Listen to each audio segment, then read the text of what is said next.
बिस्मिल्लाहिर्रहमानिर्रहीम। तमाम तारीफ़ें अल्लाह ताला के लिए हैं जो तमाम जहानों का परवरदिगार है। सलावत है हमारे प्यारे नबी हज़रत मोहम्मद सल्लल्लाहु अलैहि वसल्लम पे और आपकी पूरी आल पे।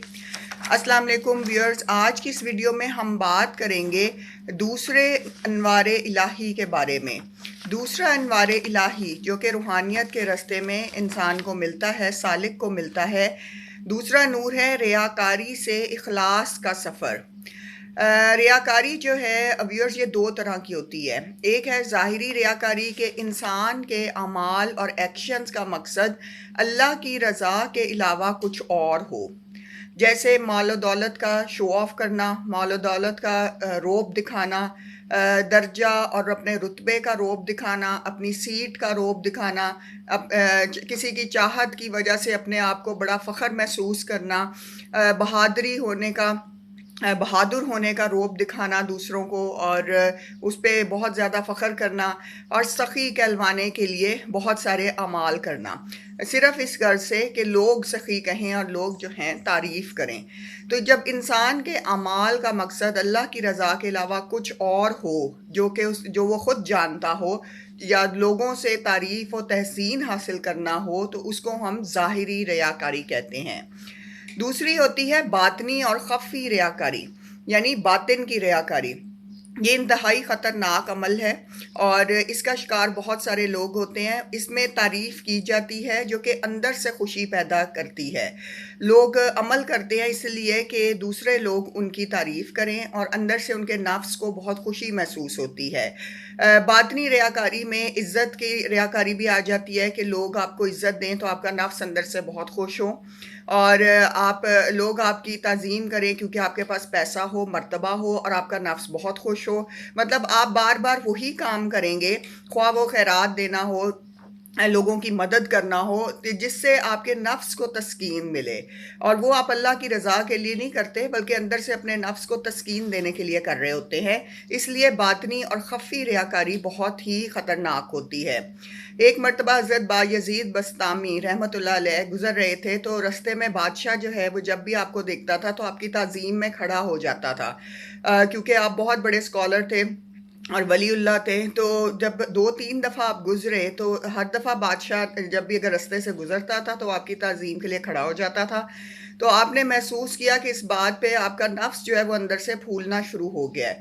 तीसरी दफ़ा जब ऐसा वाक़या हुआ तो आपने बादशाह की तरफ देखा और ज़मीन पर थूक दिया, जिस पे वो बहुत हैरान हुआ बादशाह, और वो खामोश हो गया और बड़ा डिस्टर्ब सा हो गया।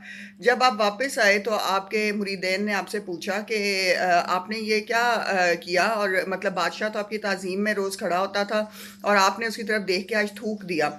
तो हज़रत बायज़ीद बस्तामी ने फरमाया कि मैंने इसलिए थूक दिया क्योंकि मैं महसूस कर रहा था कि जब भी वो मेरी ताज़ीम में बादशाह खड़ा होता था तो अंदर से मेरा नफ्स बहुत फूलता था और बड़ा खुश होता था। तो आज जब मैंने बादशाह की तरफ देख के ज़मीन पे थूका तो मेरा नफ्स जो है वो चुप करके बैठ गया और उसे अपनी बड़ी हद तक महसूस हुई। तो ये मैं उसे महसूस करवाना चाहता था कि कि बादशाह की जो ताज़ीम है वो तुम्हारे लिए नहीं है और तुम इसके काबिल नहीं हो। ताज़ीम और इज़्ज़त जो भी है वो अल्लाह की शान के लिए है, अल्लाह की ज़ात के लिए है और अल्लाह ही सबको देता है। तो जो अल्लाह के फ़कीर और वली होते हैं वो अपने नफ्स को बहुत ही ज़लील करके रखते हैं और अपने नफ्स की तरफ तवज्जो नहीं देते, क्योंकि वो इस बातनी रियाकारी से बहुत दूर भागते हैं। तो अगर व्यूअर्स, अगर आपका कोई भी अमल लोगों से दाद हासिल करने के लिए हो, कोई भी खैरात और सदका जो आप देते हैं वो इसलिए दें कि लोग खुश हों, आपको बड़ा समझें, आपको जो है एक बड़ा मकाम दें, बड़ा मर्तबा दें, और उससे अंदर से आपका नफ्स फूले ना समाए कि आपने किसी की मदद की है तो उसने आपकी तारीफ़ें की हैं और आपको ये चीज़ अच्छी लगने लगे, तो इसका मतलब है कि आप बातनी रियाकारी का शिकार हो रहे हैं और नफ्स जो है वो आपको इस चीज़ पर मजबूर कर रहा है। अमल जो है वो खालिस्तन अल्लाह के लिए होना चाहिए। अल्लामा इकबाल का बहुत खूबसूरत शेर है, जिनका अमल है बेगर्ज उनकी जज़ा कुछ और है। जिनका अमल है बेगर्ज उनकी जज़ा कुछ और है, हूरो ख़याम से गुज़र बादो जाम से गुज़र। सुभान अल्लाह। یعنی اس کا مطلب یہ ہے کہ جب بھی کوئی عمل کرو خالصتاً اللہ کے لیے کرو. جو لوگ خالصتاً اللہ کے لیے عمل کرتے ہیں ان کی جزا بہت زیادہ ہوتی ہے، اور وہ جزا ہمیں مطلب ہم اس کا اندازہ بھی نہیں لگا سکتے اللہ کتنی جزا دیتا ہے. حوروں اور جنت کے خیالات سے نکل کر اپنے اعمال کریں، اور بادہ و جام کے خیالات سے نکل کر اپنے اعمال انجام دیں. یعنی کسی چیز کے کوئی خاص تصور اور کوئی خاص جزا سوچ کے عمل نہ کیا کریں. نیک عمل صرف خالصتاً اللہ کے لیے کریں. جزا دینا اللہ تعالیٰ پہ منحصر ہے کہ وہ ہمیں کیا جزا دیتے ہیں، اس دنیا میں دیتے ہیں یا اگلے جہان میں. اللہ تعالیٰ ہمیں ہر طرح کے ظاہری اور باطنی ریاکاری سے محفوظ رکھے، آمین. یہ دوسرا نور جب انسان میں آتا ہے تو وہ اسے ریاکاری سے اخلاص کی طرف لے آتا ہے.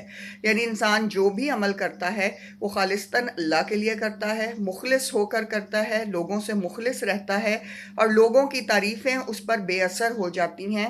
چاہے وہ کتنے ہی بڑی سیٹ یا رتبے پر ہو، وہ ان تعریفوں کو سن کر پھولے نہیں سماتا. اور وہ سب تعریفیں چونکہ اللہ تعالیٰ کے لیے ہیں تو وہ ہمیشہ ایک ہی جواب دیتا ہے. جب بھی ویورز آپ کی کوئی تعریف کرے تو آپ نے جو جواب دینا ہوتا ہے وہ راہ سلوک کے مسافروں کا ہوتا ہے کہ تعریف کا جواب ہمیشہ استغفر اللہ کہہ کر دیں.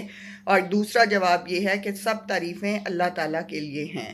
اللہ تعالیٰ ہم سب پہ کرم فرمائیں اور ماہ سیام کی ہمیں برکات حاصل ہوں، اور آپ کے گھروں میں بہت ساری رزق کی کشادگی اور برکات آئیں. آمین.